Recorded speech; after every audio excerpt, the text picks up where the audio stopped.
بسم اللہ الرحمن الرحیم۔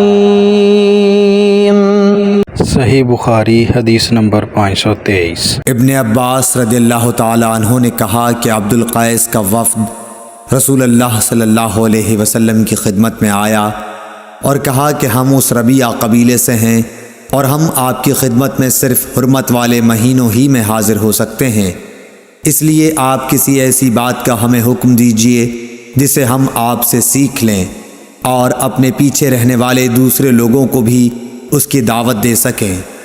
آپ نے فرمایا کہ میں تمہیں 4 چیزوں کا حکم دیتا ہوں اور 4 چیزوں سے روکتا ہوں۔ پہلے خدا پر ایمان لانے کا، پھر آپ نے اس کی تفصیل بیان فرمائی کہ اس بات کی شہادت دینا کہ اللہ کے سوا کوئی معبود نہیں اور یہ کہ میں اللہ کا رسول ہوں، اور دوسرے نماز قائم کرنے کا، تیسرے زکوٰۃ دینے کا، اور چوتھے جو مال تمہیں غنیمت میں ملے اس میں 5واں حصہ ادا کرنے کا، اور تمہیں میں تومڑی، حنتم، قصار اور نقیر کے استعمال سے روکتا ہوں۔ صحیح بخاری حدیث نمبر 523۔